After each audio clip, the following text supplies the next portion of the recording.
Dear students, आज हम start करेंगे रिप्रेजेंटेशन ऑफ 3D मॉलिक्यूल्स। मतलब कि जैसे ऑप्टिकल आइसोमेरिज्म मैंने आपसे बोला था कि शुरू करनी है, पर उससे पहले हमें ये समझना होगा कि जो 3D मॉलिक्यूल्स होते हैं उन्हें हम पेपर पे कैसे शो करें, क्योंकि पेपर तो हमारा 2D होता है, 2 डायमेंशनल होता है, और मॉलिक्यूल हमारे 3 डायमेंशनल्स होते हैं। तो अब उन 3 डायमेंशनल मॉलिक्यूल को 2 डायमेंशनल पेपर पे हम कैसे शो कर सकते हैं या कैसे रिप्रेजेंट कर सकते हैं उन्हें, वही आज हम सीखने जा रहे हैं। तो जो रिप्रेजेंटेशन होती है इसको हम 4 टाइप से रिप्रेजेंट कर सकते हैं किसी भी मॉलिक्यूल को। तो उसमें सबसे पहली रिप्रेजेंटेशन है फ्लाइंग वेज रिप्रेजेंटेशन। इसको हम वेज डैश फार्मूला भी कहते हैं या फ्लाइंग वेज फार्मूला भी बोल सकते हैं। तो इसमें क्या है, सबसे पहले हम देख रहे हैं जैसे कार्बन बना रखा है, मैंने आपको बताया अभी पहले भी, कार्बन के हमारे पास 4 बॉन्ड्स होते हैं। तो वो 4 बॉन्ड्स को शो करने का क्या तरीका है कॉपी पर, तो वो मैं आपको बताने जा रही हूँ। जैसे कार्बन है, ये हमने, आप यहाँ देख रहे हैं जो मैंने बनाया हुआ है इसमें, ये तो 4 डिफरेंट टाइप के इसके सब्स्टिट्यूएंट्स जुड़े हुए हैं। सब्स्टिट्यूएंट्स को हम यहाँ पर लीगेंड्स बोलेंगे अब। तो ये 4 लीगेंड्स यहाँ पर जुड़े हुए हैं, और इसमें आप देख रहे हैं ये 2 तो मैंने सिंपल लाइन बनाई हुई है, और एक ये कुछ डैश लाइन है, और ये हमारी एक डार्क लाइन है। मतलब आप ये समझ लीजिए ये ब्रोकन लाइन है। ब्रोकन लाइन से मतलब होता है जो लाइन इस तरह से ये ऐसे करके बनाया हुआ है ये, और ये हमारी डार्क लाइन कहलाती है, जिसको हम वेज भी बोल देते हैं। इसको हम डैश बोलते हैं जो ब्रोकन लाइन होती है, और इसको हम वेज बोल देते हैं। और ये दोनों लाइन हमारी प्लेन कहलाती है, मतलब प्लेन में है ये। तो इसका क्या मतलब हुआ, यहाँ पर ये मतलब हुआ कि जो C और D लिगेंड्स हैं वो तो पेपर के प्लेन में ही प्रेजेंट है, कार्बन के साथ वो पेपर के प्लेन में प्रेजेंट है। और जो ये B लिगेंड है ये पेपर के प्लेन के नीचे की साइड जा रहा है, और जो ये है जो हमने डार्क लाइन दिखा रखी है वो, यानी जो A लिगेंड है वो पेपर के प्लेन के ऊपर आ रहा है। या हम उसको ऐसे भी बोल सकते हैं कि जो ये वाली लाइन है, ये मैंने यहाँ लिखा हुआ भी है कि ये है टुवर्ड्स द ऑब्जर्वर, यानी कि ऑब्जर्वर कौन, जो हम हैं, जो देखने वाला है। ये लाइन हमारी तरफ आ रही है, ये लाइन अवे फ्रॉम ऑब्जर्वर यानी पीछे की साइड जा रही है, यानी कि दूर जा रही है। ये लाइन हमारी साइड आ रही है और ये दूर जा रही है। और जो ये सिंपल लाइन है, सिंगल नॉर्मल लाइन है, वो प्लेन के पेपर के प्लेन में है। तो हम इसी को, इस वाली लाइन को या इस वाली लाइन को हम कह सकते हैं, इसको हम बोलते हैं ये अबव द प्लेन है, और जो ये ब्रोकन लाइन होती है इसको हम बोलते हैं कि बिलो द प्लेन है। देखिए अब मैं आपको इसको स्ट्रक्चर से समझा सकती हूँ। जैसे सपोज हमारे पास ये हमारा मॉलिक्यूल है, जो हमारा 3D मॉलिक्यूल होता है। देखिए इसमें ये कार्बन है जो ब्लैक कलर से है, और 4 लीगेंड्स, हमें कार्बन के 4 बॉन्ड्स हैं इसलिए उससे 4 लीगेंड्स जुड़े हुए होंगे। तो एक ये है ब्लू कलर, ये पर्पल कलर, ये ग्रीन, और ये ऑरेंज बॉल जो मैंने दिखा रखी है, ये सब की जो एटम्स जुड़े हुए हैं यहाँ पर ABCD से जो मैंने शो कर रखे हैं वो हमारे यहाँ पर है। अब इस एक्चुअली रिप्रेजेंटेशन क्या है, देखने का तरीका है, हम किस तरह से मॉलिक्यूल को देख रहे हैं। अब अगर हम इस तरह से देख रहे हैं सपोज, तो आपको कुछ ये हम इसको क्लियर नहीं कर पाएंगे कि ये वाला ये स्ट्रक्चर है कि नहीं है। लेकिन अगर मैं इसी मॉलिक्यूल को थोड़ा सा घुमा के देखूं, देखिए अगर मैं इस मॉलिक्यूल को इस तरीके से देखूं, ये जो यहाँ पर क्या होगा, अगर मैं ये पेपर का प्लेन, सपोज ये हमारा पेपर है जिसको कि बताना चाह रही हूँ मैं कि ये पेपर का प्लेन है। देखिए जो बॉन्ड्स हम पेपर पे बना सकें, यानी कि जो बॉन्ड्स हमारे पेपर के ऊपर आ जाएं, वो तो हमारे कहलाते हैं कि इन प्लेन है, यानी पेपर के प्लेन में है। तो जो ये ब्लू बॉल है और जो ये ऑरेंज वाली, जो इनसे बॉन्ड जुड़े हुए हैं वो तो देखिए हमारे पेपर के ऊपर आ रहे हैं। और जो ये ग्रीन बॉल है ये पेपर के प्लेन से ऊपर जा रही है, और जो ये नीचे पर्पल वाली बॉल है ये पेपर के प्लेन से नीचे जा रही है। तो इस तरह से हम इस मॉलिक्यूल को व्यू कर सकते हैं। जो मैंने नीचे मॉलिक्यूल बना रखा है इसको हम कुछ इस तरीके से व्यू कर सकते हैं कि जो ये C और D मैंने लिखा हुआ है, वो C और D आप इसको समझ सकते हैं, ये बिल्कुल पेपर के प्लेन में रहती है, यानी कि जो बॉन्ड्स हम पेपर के प्लेन में बना सकें, ठीक है।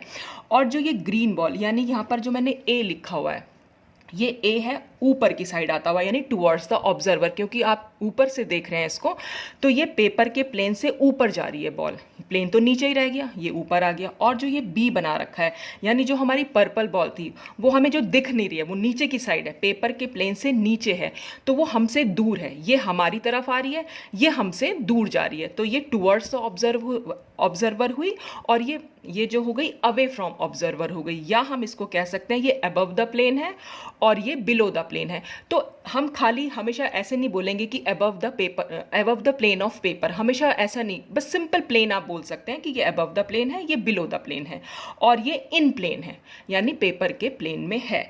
तो इस तरह से, और ये पेपर का प्लेन मैंने आपको दिखाई दिया कि कागज़ पे अगर हम बनाना चाह रहे हैं इसको, तो ये प्लेन, जो ये पूरा कागज़ दिख रहा है वो पूरा प्लेन हो गया। तो ये हमारा देखने का तरीका हो गया, मॉलिक्यूल को देखने के तरीके से ही हमारे डिफरेंट डिफरेंट रिप्रेजेंटेशन जो है वो निकल के आए। तो फ्लाइंग वेज या वेज डैश क्यों बोल रहे हैं, क्योंकि ये लाइन जो डार्क लाइन होती है वो हमारी वेज कहलाती है, और जो ये ब्रोकन लाइन होती है ये हमारी डैश कहलाती है। तो इसको जो अबव द प्लेन होता है उसे हम हमेशा वेज बनाते हैं, और जो बिलो द प्लेन होता है उसे हम हमेशा डैश लाइन से शो करते हैं, और जो पेपर के प्लेन में है तो वो हम इस तरह से शो कर सकते हैं। तो ये एक 2D रिप्रेजेंटेशन हो गया, क्योंकि 3D को हम दिखाएंगे कैसे, तो इसलिए 2D रिप्रेजेंटेशन 3D मॉलिक्यूल का फ्लाइंग वेज जो रिप्रेजेंटेशन हुआ वो कुछ इस तरह से हम शो कर सकते हैं। अब कई बार आपको मॉलिक्यूल जो देखने मिलेगा वो जिगजैग नोटेशन में भी मिल सकता है, कई बार आपको इस तरह से ये स्ट्रक्चर जो है देखने को मिलेगा। तो यहाँ पर क्या चीज़ है, देखिए ये भी एक कार्बन है, फिर यहाँ एक कार्बन है, फिर ये एक कार्बन है, यहाँ एक कार्बन है, ये एक कार्बन है। तो जो ये कार्बन नीचे की साइड है उनको हम कहते हैं ये डाउन कार्बन है, और जो ये ऊपर की साइड बना रखे हैं ये एक अप कार्बन है। सपोज मतलब अगर मैं यहाँ से एक लाइन खींच दूँ तो इस लाइन से जो नीचे चले गए वो डाउन कार्बन हो गए, इस लाइन से जो ऊपर चले गए वो अप कार्बन हो गए। अब यहाँ पर क्या है, इसका क्या मतलब हुआ, देखिए यहाँ पर मैंने आपको बोला कार्बन के 4 बॉन्ड्स होते हैं। अगर मैं यहाँ एक कार्बन सोच रही हूँ कि यहाँ एक कार्बन है तो उसका सिर्फ एक ही बॉन्ड आपको दिखाई दे रहा है, तो इसका मतलब यहाँ पर 3 बॉन्ड्स और हैं, यानी हम ये भी कह सकते हैं कि कार्बन के साथ 3 हाइड्रोजन यहाँ पर अटैच है। देखिए जब कोई और एटम नहीं दिखा रखा होता है तो वो अंडरस्टूड होता है कि वहाँ पर हाइड्रोजन अटैच्ड है, तो ये एक्चुअल में एक तरीके से CH3 हो जाएगा। यहाँ पर हम इसको CH3 भी लिख सकते हैं, ऐसे ही इस कार्बन को भी हम CH3 लिख सकते हैं। अच्छा, अब अगर हम यहाँ वाले कार्बन को देखें, यानी कि जो अप कार्बन है, अप कार्बन से आप देख रहे हैं कि ये एक बॉन्ड यहाँ जा रहा है और एक बॉन्ड इधर की, जो लाइंस हैं एक्चुअल में ये बॉन्ड्स हैं, तो ये 2 बॉन्ड्स यहाँ पर जा रहे हैं। इसका मतलब बाकी बचे 2 हाइड्रोजन, क्योंकि 2 बॉन्ड्स हमें दिखाई दे रहे हैं और क्योंकि 4 हमें वैलेंसी शो कर रही है, तो 2 जिसमें से दिख रही हैं और बाकी की जो 2 बची वो हाइड्रोजन है, यानी यहाँ पर CH2 लिख सकते हैं। ऐसे ही यहाँ पर भी हम CH2 लिख सकते हैं और यहाँ पर भी CH2 लिख सकते हैं। लेकिन अब अगर हम इसे फ्लाइंग वेज रिप्रेजेंटेशन इसका दिखाना चाहें, फ्लाइंग वेज में क्या होगा, हमें 2 बॉन्ड्स तो हमेशा प्लेन में दिखाने होंगे, यानी जो सिंपल लाइन, ये जो लाइन आपको दिख रही है ये इसका मतलब प्लेन में है, ये जितनी भी लाइंस आपको दिख रही हैं वो सब प्लेन में है। और बाकी के जो 2 यहाँ पर जो हमें 2 हाइड्रोजन दिखाने हैं वो 2 हाइड्रोजन में से एक हाइड्रोजन अबव द प्लेन होगा और एक हाइड्रोजन बिलो द प्लेन होगा। ऐसे यहाँ पर भी एक हाइड्रोजन अबव द प्लेन होगा और दूसरा हाइड्रोजन बिलो द प्लेन होगा, जैसे मैंने इसको यहाँ पर शो भी कर रखा है। यहाँ पर यही दिखाया हुआ है कि ये भी एक H और यहाँ पर एक H, तो ये जो है अबव द प्लेन है और ये बिलो। तो आप किसी भी साइड इसको बना सकते हैं, लेकिन बस बनाना ऊपर की साइड है। जो भी हमारे अप कार्बन्स होते हैं, ये वाले कार्बन्स हमारे अप कार्बन्स हैं, अप कार्बन्स पे हम हमेशा अप बॉन्ड्स बनाएंगे, यानी ऊपर वाले कार्बन पर बॉन्ड्स हमेशा ऊपर की तरफ दिखाएंगे और नीचे वाले कार्बन पर बॉन्ड्स हमेशा नीचे की तरफ दिखाएंगे। और नीचे की तरफ किस तरह से कि एक बॉन्ड तो आप ब्रोकन लाइन से दिखाएंगे, दूसरा आप वेज बना देंगे यहाँ पर, यानी एक डार्क लाइन बनाएंगे और एक हम ब्रोकन लाइन बनाएंगे, या हम ये कह सकते हैं एक वेज होगा और दूसरा डैश होगा। तो बस इतना ध्यान रखना है, जो ऊपर वाला कार्बन है उसमें बॉन्ड्स ऊपर की साइड बनेंगे। मतलब अगर आपको इस तरह से बनाना है तो ऐसा आप कभी नहीं करेंगे कि ये जो ऊपर, ये तो ऊपर कार्बन हुआ, तो ऐसा नहीं करेंगे कि आप यहाँ पर और इस तरह से दिखा दें, ये गलत हो जाएगा। या ये जो नीचे वाला कार्बन है आप इस पे इस तरह से दिखा दें, ये भी गलत हो जाएगा। हमेशा आपको ध्यान रखना है कि इसमें ना वी बनते हैं, तो जो प्लेन वाले बॉन्ड्स होते हैं उनका एक वी बनता है और जो वेज और डैश होते हैं उनका एक वी बनता है, यानी कुछ स्ट्रक्चर इस तरीके से बन के आता है ये। तो कभी भी बीच में नहीं दिखाना, जैसे यहाँ पर भी 2 वी बन रहे थे, एक तो वेज और डैश से बन रहा था और एक प्लेन से बन रहा था, 2 वी बनते हैं, वी शेप जिसको हम बोल देते हैं। तो हमेशा ऊपर वाले कार्बन पर हमेशा ऊपर की साइड बॉन्ड दिखाने और नीचे वाले कार्बन पर नीचे की साइड बॉन्ड दिखाने हैं। अच्छा, अब कई बार ऐसा भी हो जाएगा, जैसे बुक्स में इतना दिखा हुआ है, ये इसमें हमने ब्रोमीन एटम को जोड़ा हुआ है और ये वेज लाइन दिखा रखी है, अब इसमें डैश शो नहीं कर रखा, तो ये अंडरस्टूड है कि यहाँ पर डैश से हाइड्रोजन अटैच्ड होगा, ऐसे यहाँ पर भी डैश से हाइड्रोजन अटैच्ड होगा। तो कई बार जरूरी नहीं कि आपको ये दोनों बॉन्ड्स ही एक्सक्यूज मी, ज़रूरी नहीं कि हर बार आपको ये बॉन्ड्स दोनों ही दिखाई दें, कोई भी एक बॉन्ड वो बना के दिखा सकते हैं। तो आपको अपने आप से समझना होगा कि जो चौथा बॉन्ड है, एक तो वो हाइड्रोजन है, और वो अगर ये अबव द प्लेन दिखा रखा है तो वो बिलो द प्लेन होगा। और अगर सपोज इस तरह से दिखाया होता कि ये ब्रोकन लाइन से ब्रोमीन या कोई भी एटम जुड़ा होता है, तो ये अंडरस्टूड था कि जो हाइड्रोजन होगा वो अबव द प्लेन, हम इस तरह से दिखाएंगे उसको, यहाँ पर हाइड्रोजन हो जाएगा। तो अगर कोई एक बॉन्ड भी वेज से दिखा रखा है तो दूसरा डैश होगा, और अगर एक डैश बॉन्ड दिखा रखा है तो दूसरा वेज होगा। ये अंडरस्टूड होता है, और कई बार आपको दोनों ही बने हुए मिल जाएंगे। तो ये समझने की बात है कि बस ऊपर वाले कार्बन पर ऊपर की साइड बॉन्ड दिखाने हैं और नीचे वाले कार्बन पर नीचे की साइड दिखाने हैं। अच्छा, कई बार ऐसा भी होता है कि ये जो, ठीक है, ये वेज, ये हमने जिगजैग नोटेशन दिखाई और इस पर ना एक वेवी लाइन से मतलब इस तरह से ये ऐसे खींचती। तो वेवी लाइन से अगर कोई एटम जोड़ रखा है तो इसका मतलब उसका ओरिएंटेशन अभी फिक्स नहीं है। ओरिएंटेशन से मतलब वो अबव द प्लेन है या वो बिलो द प्लेन है, ये अभी क्लियर नहीं है। तो वेवी लाइन हमेशा अगर कहीं दिखाई दे तो इसका मतलब होता है कि orientation of that atom is not fixed. तो इस तरह से हम फ्लाइंग वेज रिप्रेजेंटेशन को शो कर सकते हैं, जिसमें बस आपको सिर्फ इतना याद रखना है कि एक वेज से एक डैश से दो बॉन्ड्स प्लेन में होते हैं। वेज वाला हमेशा अबव द प्लेन होता है, डैश वाला हमेशा बिलो द प्लेन होता है, और ये नॉर्मल लाइंस जो होती हैं वो आपकी प्लेन ऑफ द पेपर होती हैं। तो बस इतना आपको ध्यान रखना है। तो ये पहली रिप्रेजेंटेशन थी, फ्लाइंग वेज रिप्रेजेंटेशन। अब हम सेकंड रिप्रेजेंटेशन पे आते हैं। ये होती है, इसको हम बोलते हैं सॉ हॉर्स रिप्रेजेंटेशन। अब सॉ हॉर्स रिप्रेजेंटेशन के लिए मॉलिक्यूल के पास कम से कम 2 कार्बन एटम्स होने चाहिए। जैसे फॉर एग्जांपल अगर हम ईथेन ले लें, तो अगर हम सपोज पहला जो कार्बन एटम का जो कंपाउंड था वो है मीथेन, तो मीथेन में हम इसको सॉ हॉर्स को रिप्रेजेंट नहीं कर पाएंगे। मीथेन हमेशा शो होगी फ्लाइंग वेज से, क्योंकि इसमें कार्बन के 4 बॉन्ड्स हैं, 2 प्लेन में दिखाएंगे और एक अबव द प्लेन और एक बिलो द प्लेन। लेकिन अगर वहां पर 2 कार्बन एटम्स हो तो 2 कार्बन एटम्स वाले मॉलिक्यूल को हम सॉ हॉर्स रिप्रेजेंटेशन से शो कर सकते हैं। अब वो कैसे शो करेंगे, जैसे यहाँ पर CH3 और CH3, यहाँ पर क्या होगा, एक कार्बन 3 तो H से जुड़ा हुआ है और एक इस कार्बन से अटैच्ड है। ऐसे ही ये वाला कार्बन भी 3 तो H है और एक ये इस कार्बन से जुड़ा हुआ है। देखिए, अगर इसी CH3 को अगर मैं खोल के लिखूं तो हम कैसे लिख पाएंगे, ये कार्बन, यहाँ पर एक H, ये एक H और ये एक H, ऐसे यहाँ एक H है, ये एक H है और ये एक H है। तो इस तरह से ये खोल के लिख दिया है हमने इसको। तो अब इसको अगर हमें सॉ हॉर्स रिप्रेजेंटेशन में शो करना है तो हम इस तरह से दिखा सकते हैं। इसको एक थोड़ा सा ना लाइन थोड़ी स्लैंटिंग वे में, थोड़ी टेढ़ी लाइन हम खींचेंगे, और कैसे नीचे से ऊपर जाती है, मतलब एक कार्बन को हमें ऊपर दिखाना है और एक कार्बन को हमें नीचे दिखाना है। देखिए यहाँ पर कार्बन को लिखा हुआ नहीं है, ये अंडरस्टूड है कि ये जो पॉइंट है ये कार्बन को शो कर रहा है, ये जो पॉइंट है ये भी कार्बन को शो कर रहा है, और हम मॉलिक्यूल को यहाँ से देख रहे हैं, इधर की साइड से देख रहे हैं। तो जब हम इधर की साइड से देखेंगे तो ये कार्बन हो जाएगा हमारा फ्रंट कार्बन और ये कार्बन हो जाएगा हमारा बैक कार्बन, यानी ये हमें सामने दिखाई देगा और ये कार्बन हमें पीछे की साइड दिखाई देगा। अब इस कार्बन से आप यहाँ देख रहे हैं 3 हाइड्रोजन अटैच्ड हैं, तो हमने वो 3 हाइड्रोजन यहाँ पर अटैच्ड कर दिए, और सब हमें इसमें इसी तरह से सिर्फ लाइन से ही दिखा, नॉर्मल लाइन से दिखाने हैं। और ऐसे ही पीछे वाला कार्बन जो है उससे भी आपने देख रहे हैं 3 हाइड्रोजन अटैच्ड है, तो हमने वो 3 हाइड्रोजन अटैच कर दिए। और ये वाला बॉन्ड कार्बन कार्बन बॉन्ड को शो कर रहा है, यानी ये जो ये वाला बॉन्ड है इस कार्बन कार्बन बॉन्ड को ये बॉन्ड शो कर रहा है। तो कुछ ये इस तरीके से हम इसको बनाते हैं।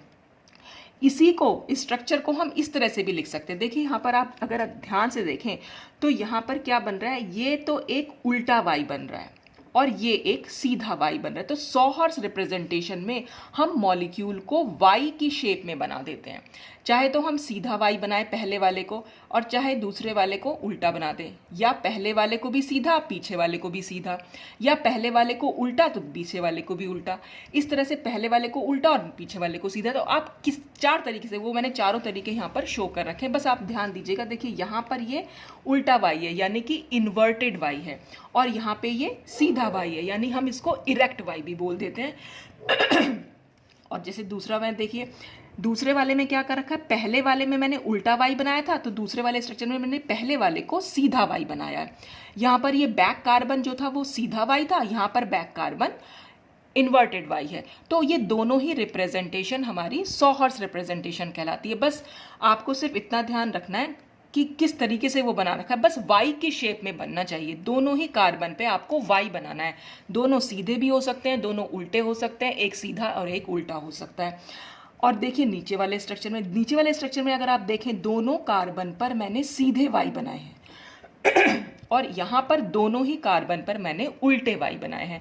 तो ये दोनों स्ट्रक्चर सेम है और ये दोनों स्ट्रक्चर सेम है, और जबकि 1 2 एक जैसे हो जाएंगे, 3 4 एक जैसे हो जाएंगे। अब 1 2 स्ट्रक्चर को हम कहते हैं स्टैगर्ड कन्फॉर्मेशन। ये दोनों जो हैं वो स्टैगर्ड कन्फॉर्मेशन कहलाती हैं, और ये दोनों कन्फॉर्मेशन जो हैं वो एक्लिप्स्ड कन्फॉर्मेशन कहलाती हैं। अब एक्लिप्स्ड का क्या मतलब होता है? एक्लिप्स्ड का मतलब होता है कि ये जो बॉन्ड है, इस बॉन्ड के ठीक पीछे ये वाला बॉन्ड होगा, यानी इस हाइड्रोजन के ठीक पीछे हाइड्रोजन होगा। इस हाइड्रोजन बॉन्ड जो है, ये बॉन्ड के पीछे ठीक बॉन्ड होगा, और इस हाइड्रोजन के पीछे ठीक हाइड्रोजन होगा, और ये हाइड्रोजन भी ठीक इसके पीछे, मतलब ये वाला हाइड्रोजन भी ठीक इसके पीछे होगा। यानी ये सीधा वाई जो है, इस सीधे वाई को बिल्कुल ढके हुए होगा। जैसे कि अगर मैं आपको दिखाना चाहूँ, इस तरह से हमारे पास ये स्ट्रक्चर है, ये एक ब्लैक कार्बन, ये और ये दूसरा ब्लैक कार्बन, और जो ये रेड है ये हाइड्रोजन हो गए हैं, ठीक है। अब हम मॉलिक्यूल को कुछ, मैं अगर आपको दिखाऊं इस तरीके से, अगर आप देखें, यहाँ पर मैं नीचे एक प्लेन पेपर रख दे रही हूँ, इस तरह से अगर आप देखें तो देख रहे हैं आप, इस रेड बॉल के ठीक पीछे ये रेड बॉल है, इस रेड बॉल के ठीक पीछे ये रेड बॉल है, और इस रेड बॉल के ठीक पीछे ये रेड बॉल है। यानी कि ये भी हम कह सकते हैं, इस बॉन्ड के ठीक पीछे ये बॉन्ड है, इस बॉन्ड के ठीक पीछे, और इस बॉन्ड के ठीक पीछे ये बॉन्ड है। तो अगर आप यहाँ देखें स्ट्रक्चर को, तो ये आप देख रहे हैं, ये है उल्टा वाई, ये दिख रहा है, ये उल्टा वाई है, और नीचे वाला भी उल्टा वाई है। तो इस बॉल ने नीचे वाली बॉल को बिल्कुल ढक लिया है, या हम ये माने कि अगर ये हाइड्रोजन एटम है, तो इस हाइड्रोजन एटम ने नीचे वाले हाइड्रोजन एटम को, इसने भी नीचे वाले को और इसने भी नीचे वाले को, तीनों हाइड्रोजन एटम ने नीचे वाले तीनों हाइड्रोजन को बिल्कुल ढक रखा है, यानी कि ठीक पीछे आ रहे हैं। ढकने से मतलब एक्लिप्स, एक्चुअली वर्ड हमारा लिया गया वो जो सोलर एक्लिप्स होते हैं, सूर्य ग्रहण और चंद्र ग्रहण, जहाँ पे हम पृथ्वी, चंद्रमा और सूर्य सब एक ही सीध में आ जाते हैं, तो ये सब एक सीध में है, ये सारे एटम एक दूसरे के पीछे हैं बिल्कुल। तो इसलिए हम इसको एक्लिप्स्ड फॉर्म बोल देते हैं, क्योंकि ठीक पीछे आ रहे हैं एक दूसरे के।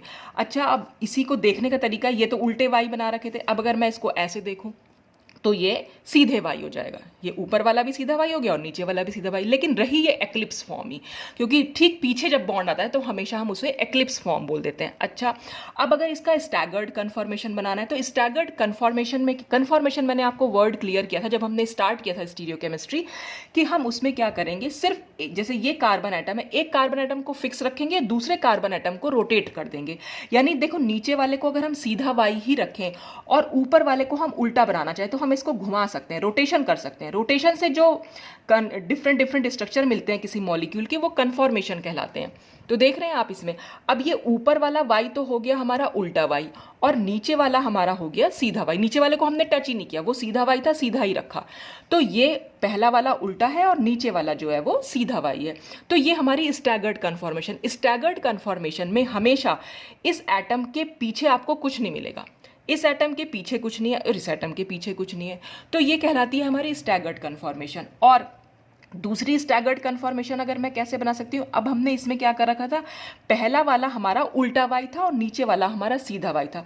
अब अगर मैं पहले वाले को सीधा वाई बना दूँ, ये देख रहे हैं, ये सीधा वाई बन गया और नीचे वाला हमारा उल्टा वाई बना हुआ है, तो ये भी एक स्टैगर्ड कन्फॉर्मेशन है। तो आप स्टैगर्ड कन्फॉर्मेशन में बस आप इतना ही ध्यान रखेंगे कि इन एटम के पीछे कोई एटम नहीं आएगा, ये दोनों के बीच में आता है नीचे वाला, या हम ये भी कह सकते हैं इन दोनों के बीच में ये आता है, या इन दोनों के बीच में ये आता है, कैसे भी आप समझ सकते हैं।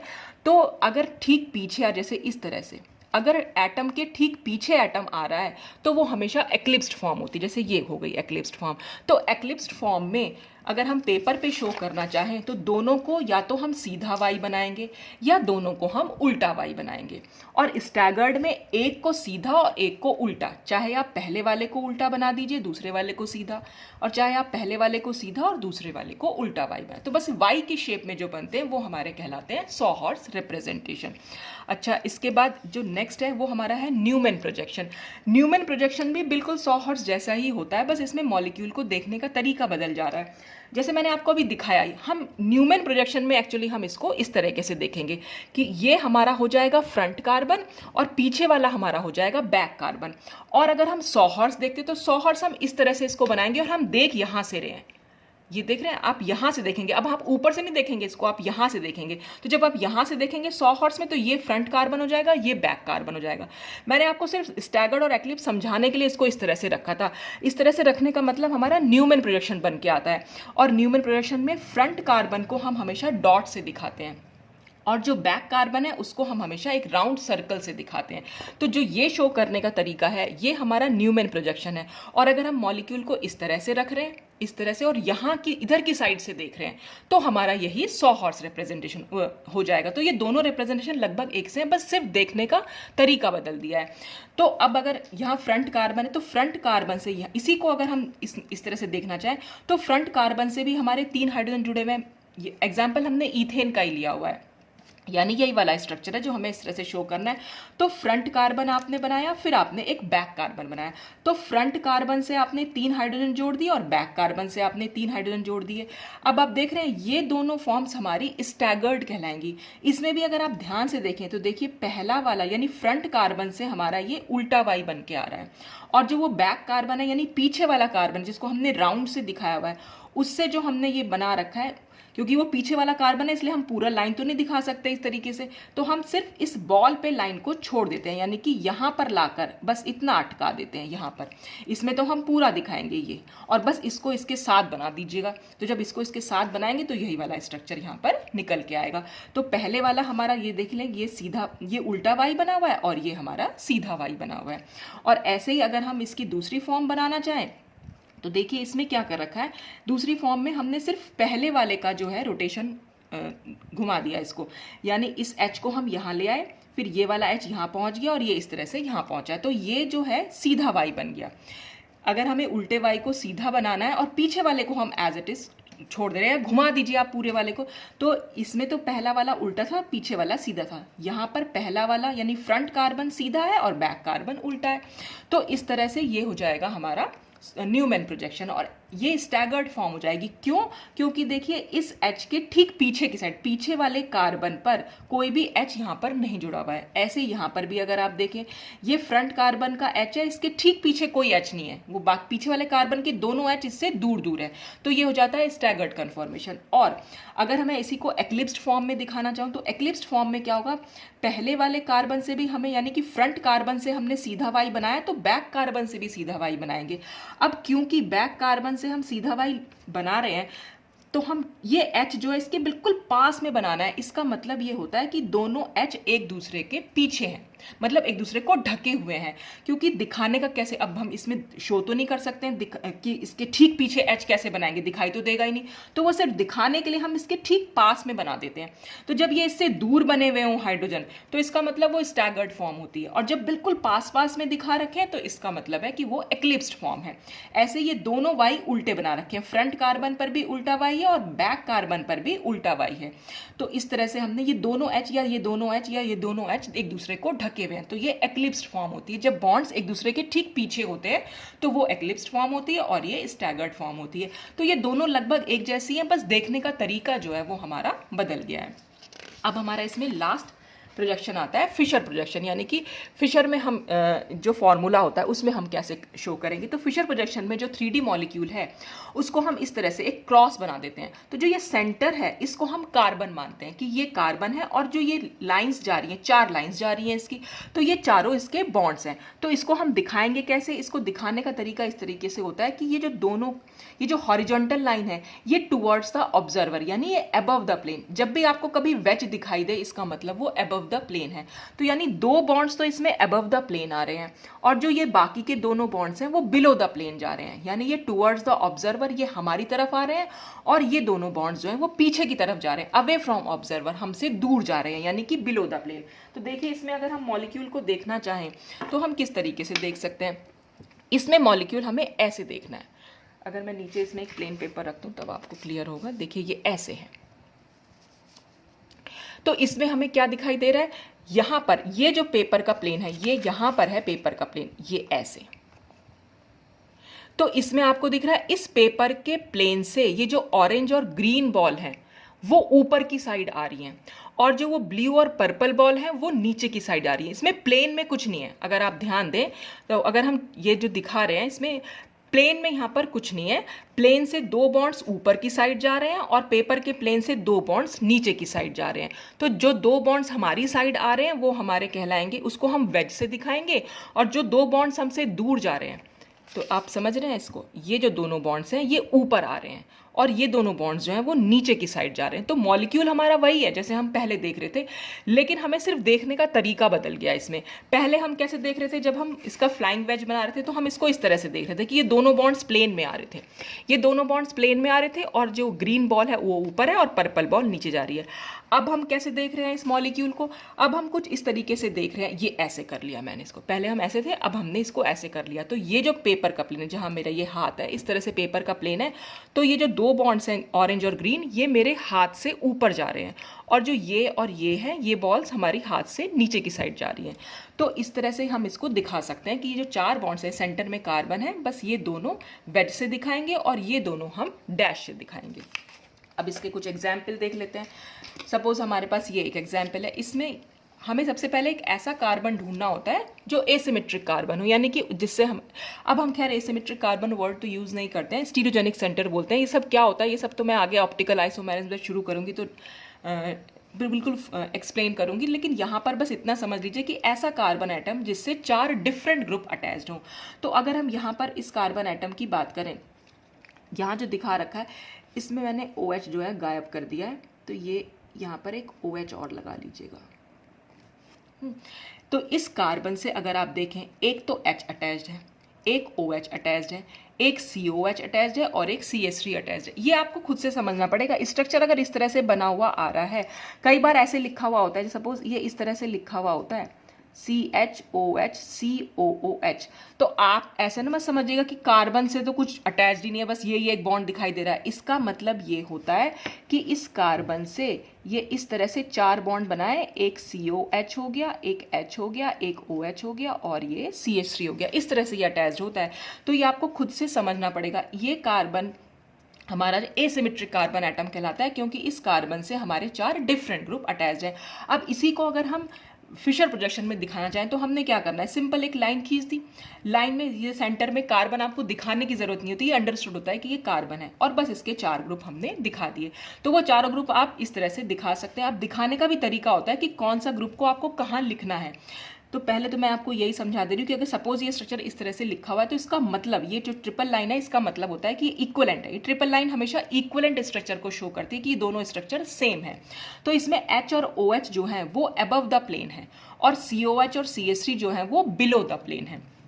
अब बनाना कैसे होगा, हमेशा हम इसमें देखिए आपको दो लाइनें दिख रही हैं, ये हमारी कहलाती है वर्टिकल लाइन और ये हमारी होती है हॉरिजॉन्टल लाइन। तो हॉरिजॉन्टल लाइन में हम समझ सकते हैं, इसको हमें अपने आप से समझना, क्योंकि स्ट्रक्चर हमेशा ऐसे ही बना हुआ होगा, बुक में ऐसे नहीं बना हुआ होता। ये अंडरस्टूड होता है कि ये line above the plane show कर रही है और ये line below the plane show कर रही है।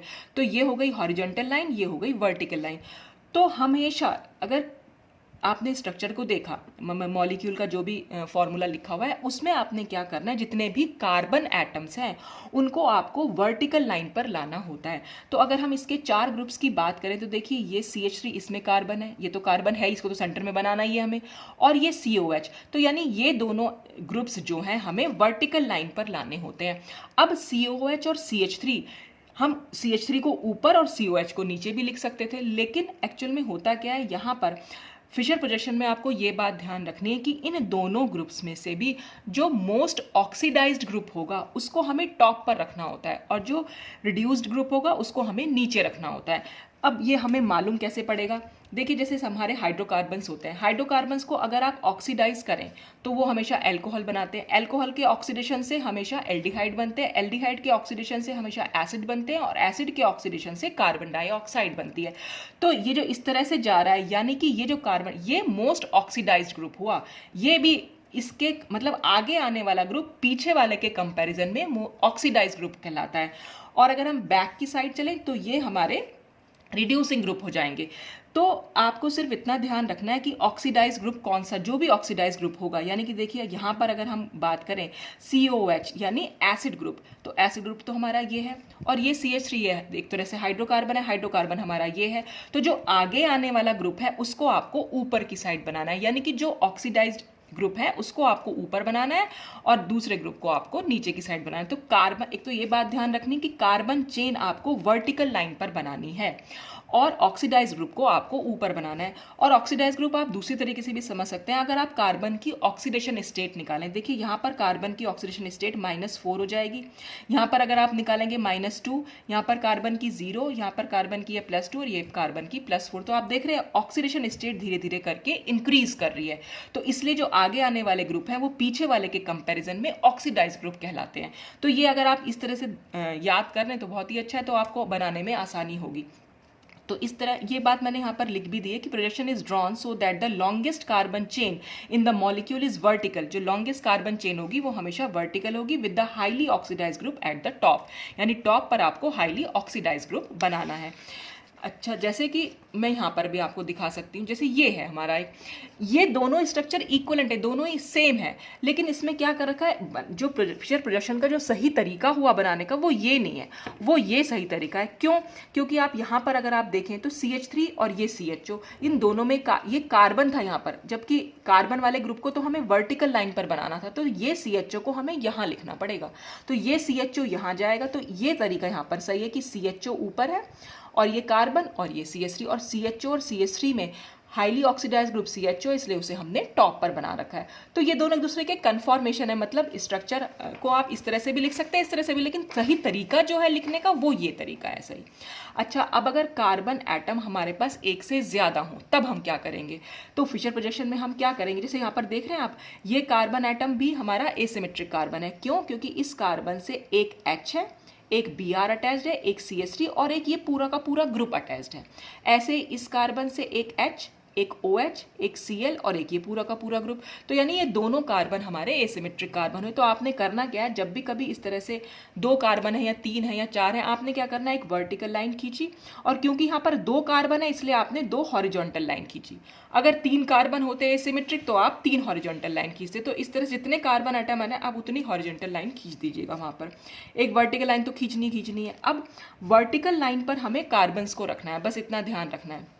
तो देख रहे हैं ये कार्बन नंबर, अगर मैं इसको कार्बन नंबर 1 बोलूँ और ये कार्बन नंबर 2, तो हमारा ये कोई भी, आप किसी को भी, फिलहाल तो आप किसी को भी 1 और 2 समझ सकते हैं। यहाँ पर इसको 1 समझ लीजिए और ये 2 समझ लीजिए, ठीक है। तो आप 1 कार्बन से देख रहे हैं क्या क्या चीज़ें जुड़ी हुई हैं, एक तो H है, एक Br, एक CH3 और ये नीचे वाला ग्रुप। तो ये नीचे वाला ग्रुप तो हमारा ये आ गया। तो अब हमें क्या करना है, सिर्फ ये 3 एटम्स को अटैच करना है। अब 3 एटम्स में हमने देखा एक CH3, तो हमने CH3 को टॉप पे लिख दिया, क्योंकि वर्टिकल लाइन पर हमारे कार्बन चेन होनी चाहिए। तो ये कार्बन लिखा और बचा H और Br। तो ये आप H यहाँ और Br यहाँ, या Br यहाँ और H यहाँ, कैसे भी लिख सकते हैं आप इसको। फिर मैं आपको अभी बाद में क्लियर करूंगी कि एक फिशर प्रोजेक्शन को आप दूसरे में कैसे चेंज कर सकते हैं, कैसे पहचानेंगे कि आप दोनों मॉलिक्यूल हमारे सेम है कि नहीं। अभी फिलहाल तो आप इतना समझ लीजिए कि अगर कभी ज़्यादा कार्बन एटम्स हैं तो बस आपने एक वर्टिकल लाइन खींची और जितने कार्बन एटम्स एसिमेट्रिक हैं उतनी हॉरिजॉन्टल लाइन खींच दी, और फिर उससे जो ग्रुप अटैच्ड हैं उसमें आपने अगर कोई कार्बन है तो उसको टॉप पर पहुंचा दिया और यहाँ पर बाकी के दोनों ग्रुप्स अटैच कर दिए। ऐसे अगर हम नीचे देखें, नीचे में एक H है, एक Cl है, एक OH है, तो इसमें तो कोई कार्बन है नहीं, तो कोई भी ग्रुप आप कहीं पर भी लगा सकते हैं। तो आपने ये OH यहाँ पर सपोज लिख दिया, एक H ये है और एक Cl ये है। तो इसी स्ट्रक्चर को अगर हमें ये शो करना है इस तरह से कि हमें दिखाना हो कि अबव द प्लेन या बिलो द प्लेन क्या है, तो हमेशा जो भी हॉरिजॉन्टल लाइंस से जो ग्रुप्स जुड़े हुए होंगे वो हमेशा अबव द प्लेन दिखाएंगे, और जो ये टॉप और बॉटम होते हैं वो हमेशा बिलो द प्लेन जाते हैं। तो इसलिए यहाँ पर हम यही बात मैंने यहाँ पर लिखी हुई है। और एक चीज़ और ध्यान रखनी है, ये हमेशा एक्लिप्स्ड फॉर्म होती है। फिशर प्रोजेक्शन हमेशा एक एक्लिप्स्ड फॉर्म होती है, यानी इस बॉन्ड के ठीक पीछे ये बॉन्ड होता है और इस बॉन्ड के ठीक पीछे ये बॉन्ड होता है। तो अगर हमें इसे ऐसे देखिए, फिशर प्रोजेक्शन को हम कैसे देख सकते हैं, उसको हम यही सेम मॉलिक्यूल है जो मैंने पहले यूज़ किए थे, लेकिन सिर्फ देखने का तरीका बदल गया है। पहले न्यूमैन प्रोजेक्शन में हम इसको ऐसे देख रहे थे, सॉ हॉर्स में हम इसे ऐसे देख रहे हैं, यहाँ से देख रहे हैं, ठीक है। और अब आ जाता है हमारा फिशर प्रोजेक्शन, उसमें हम इसको इस तरीके से देख रहे हैं। तो फिशर प्रोजेक्शन में अगर आप देखें, ये जो दोनों कार्बन है ये तो पेपर के प्लेन में आ जाएंगे। जैसे मेरा हाथ अगर आप प्लेन समझ लीजिए, ये बॉन्ड तो हमारा पेपर के प्लेन में बन जाएगा। और जो ये रेड बॉल्स हैं जो यहाँ आपको दिख रही है, मैं आपको इस तरह से दिखा देती हूँ ऐसे। तो ये जो रेड बॉल्स हैं ये दोनों, ये चारों बॉल्स जो हैं वो ऊपर की साइड आ रही हैं, और अगर आप देखें ये जो 2 बॉल्स हैं वो नीचे की साइड, इस दिखाई नहीं दे रही, मतलब अवे हो गई ना हमसे, अवे फ्रॉम द ऑब्जर्वर हो गई। ये हमारी साइड आती हुई दिख रही है, ये बॉल्स, ये बॉल, ये बॉल, ये बॉल, ये तो ऊपर की साइड आ रही है, और ये दोनों बॉल्स जो हैं वो नीचे की साइड जा रही हैं। अगर आप ऐसे देखें नीचे की साइड आपको बल्कि दिख भी नहीं रही होंगी क्योंकि वो दूर जा रही हैं हमसे, थोड़ा सा बहुत दिखाई दे रहा है। तो ये हमारा होता है फिशर प्रोजेक्शन। तो चाहे आप इसको ऐसे, जैसे मैंने मॉलिक्यूल को रखा हुआ है, आप इस तरह से भी देख सकते हैं। ये Br है, ये Cl है सपोज, और ये दोनों H हमने शो कर दी, और जो ये CH3 और ये OH, तो इस तरह से, और ये दोनों हमारे वो कार्बन एटम्स हैं। तो यहाँ पर जो बना रखे हैं वो कार्बन एटम्स हैं, जो ये पॉइंट्स हैं वो कार्बन एटम्स को शो कर रहे हैं, और जो ये ग्रुप्स हैं ये हमारे ऊपर की साइड आ रहे हैं। जो हॉरिजॉन्टल लाइन से हम जो शो कर रहे हैं वो ये वाले ग्रुप्स हैं, ये और ये और ये, और जो नीचे वाले ग्रुप्स हैं वो हमारे वर्टिकल लाइन पर आ रहे हैं। तो इस तरह से हम फिशर प्रोजेक्शन को दिखा सकते हैं। तो ये एक्लिप्स्ड फॉर्म होती है। एक्लिप्स्ड का मतलब इसके ठीक पीछे ये बॉन्ड है और इसके ठीक पीछे ये बॉन्ड है, ऐसे ये भी ठीक इसके पीछे की साइड है। बिल्कुल ये एक्लिप्स्ड फॉर्म बन के आती है। अगर मैं इसको थोड़ा सा भी ऐसे घुमा दूँ तो आप देखेंगे बिल्कुल एक्लिप्स्ड फॉर्म बन के आती है। बॉन्ड के ठीक पीछे बॉन्ड आ रहा है और एटम के ठीक पीछे एटम आ रहा है। तो इस तरह से हम ये 4 तरीके से हम किसी भी मॉलिक्यूल को रिप्रेजेंट कर सकते हैं। जो 3D मॉलिक्यूल था उसको 2D में अगर हमें दिखाना है तो ये 4 फॉर्मूला हम इस यहाँ पर यूज़ कर सकते हैं। अब नेक्स्ट वीडियो में हम देखेंगे कि हम इन फार्मूलाज को इंटर कन्वर्ट कैसे कर सकते हैं, एक फार्मूला से दूसरा फार्मूला हम कैसे बना सकते हैं, या एक ही फॉर्मूले में हम कैसे पहचानेंगे कि 2 मॉलिक्यूल एक जैसे हैं या नहीं हैं। तो बाकी हम नेक्स्ट वीडियो में, आज के लिए बस इतना ही। Thanks for watching.